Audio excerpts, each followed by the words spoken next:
Hey guys, my name is Raddy, and today I'm going to be continuing my wish list for Animal Crossing Switch.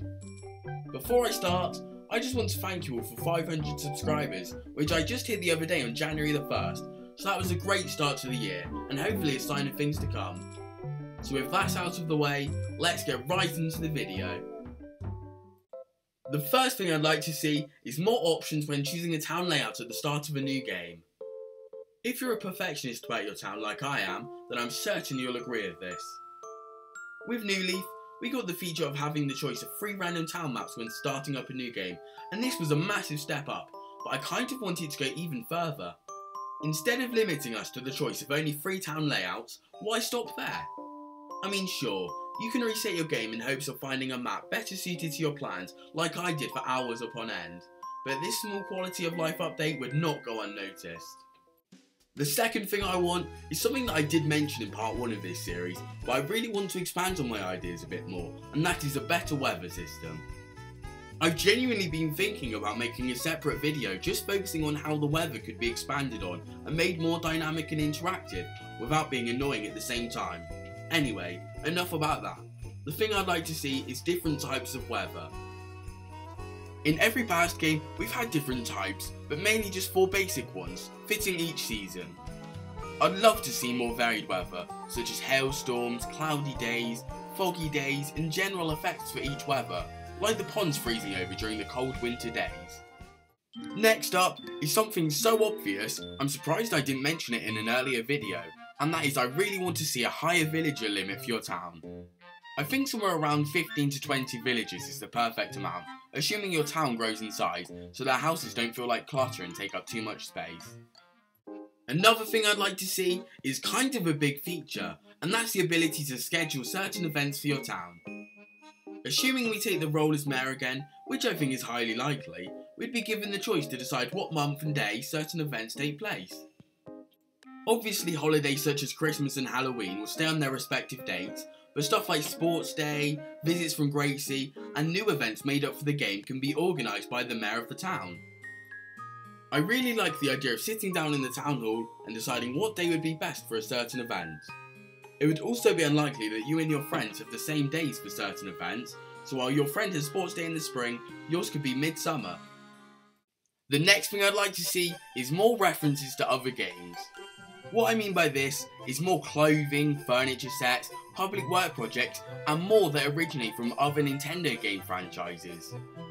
We already have a bunch of items that fall under this category, and they're some of my favourite things to collect. That's what I'd like to see even more.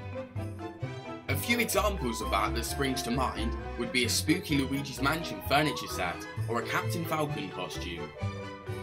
What would be even better would be with every major release after Animal Crossing Switch, we got an in-game item from that series to promote it, while also keeping Animal Crossing fresh.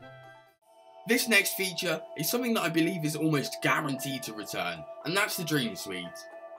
The only reason that I hadn't mentioned this in a previous video is because it hadn't even occurred to me that this isn't confirmed, so in theory, it is possible it won't come back. I absolutely loved the Dream Suite in New Leaf, and will genuinely be shocked if it isn't in the Switch version, as no one who I spoke to about Animal Crossing thinks it's bad. It's an easy way to explore amazing towns, owned by extremely creative people, and I'm certain it will return. Next up isn't exactly a feature, but more something about the game in general, and that's how it connects to Animal Crossing Pocket Camp. Without a doubt, Nintendo are going to connect the two in some way, but my one hope is that people who haven't been grinding Pocket Camp since day one for all the events won't miss out on some cool exclusives. I get that some people who have actively been playing Pocket Camp will likely want to transfer over some stuff, but for myself and many others, the mobile game didn't really click with us, so I'd be slightly annoyed that because we haven't played since release, we are locked out of some items for good. I do however agree that Pocket Camp players should be rewarded for playing, just like the way Pokemon Let's Go players were rewarded for connecting to Pokemon Go, but I hope it will be something that is obtainable to a new player also. Another thing I'd like to see is a small feature when playing online.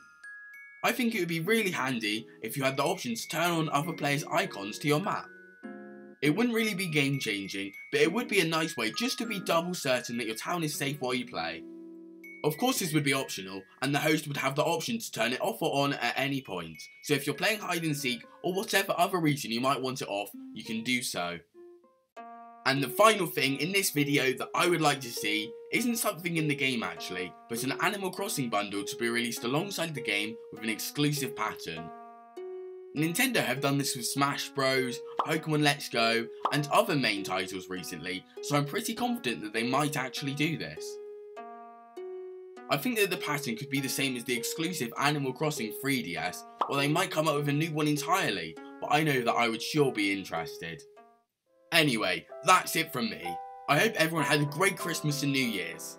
If you enjoyed this video, be sure to like, and maybe even subscribe if you haven't already, as I upload similar videos as often as I can. Thanks so much for watching, and I'll see you all in the next video.